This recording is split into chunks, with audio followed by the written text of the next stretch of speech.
Good morning সবাইকে।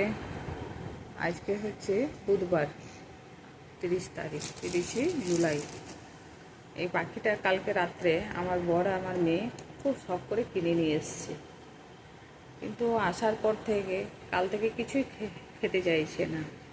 মানে কোনো রকমভাবে দিচ্ছি খাবারটা, সে এত রাগ যে রীতিমতো কেটে কুটে জিনিসগুলোকে ফেলে দিচ্ছি, কিন্তু খাচ্ছে না। দেখুন, মানে কাল থেকে এসে থেকেও রাগ করে আছে, বিশেষ করে আমার মেয়ের উপর। কারণ ও তোকে নিয়ে এসছে, জানি না মানে কি বুঝছে, ওর হয়তো ভালো লাগছে না নতুন জায়গা। আপনাদের কাছে রিকোয়েস্ট, কারো কাছে যদি এরকম পাখি আছে তার কীভাবে যত্ন করেন, কি খাওয়ান বা কিছু।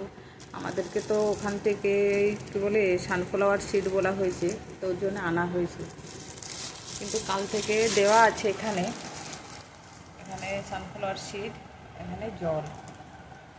ও কিন্তু এইভাবেই আছে, না খাচ্ছে না কোনো কথা শুনছে। দেখবেন, দাঁড়ান আমি দিই, কেটে কেটে ফেলে দিচ্ছে। এই দেখুন, ফেলে দিল।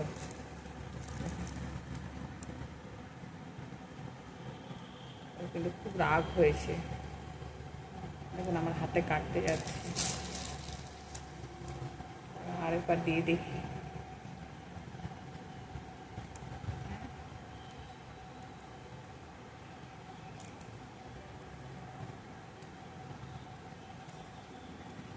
এইভাবে যদি বসে বসে ওকে খাওয়াতে হয় আমাকে, তাহলে তো হয়েছে আমার সংসার।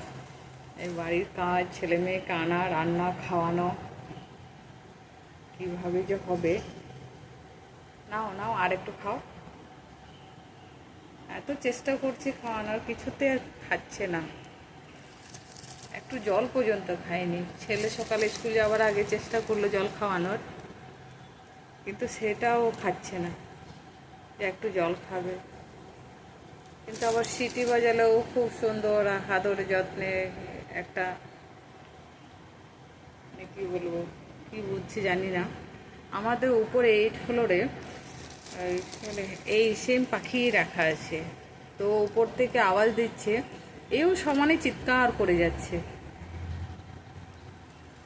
মনে হচ্ছে ওর কাছে দিয়ে আসতে হবে, তাহলে হয়তো যদি কিছু খাই।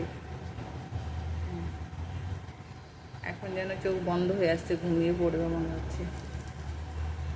চলুন, সবাইকার কাছে রিকোয়েস্ট রইলো, কারো কাছে যদি পাখি আছে এই পাখি, তাহলে অবশ্যই কমেন্ট করে জানাবেন যে এর কীভাবে দেখাশুনো করতে হয়, একে কীভাবে যত্ন করতে হয়। আর আজ এই পর্যন্ত, আবার নেক্সট ভিডিওতে আবার দেখা হবে। ভিডিও ভালো লাগলে অবশ্যই লাইক, শেয়ার, কমেন্ট করে দেবেন। নাও।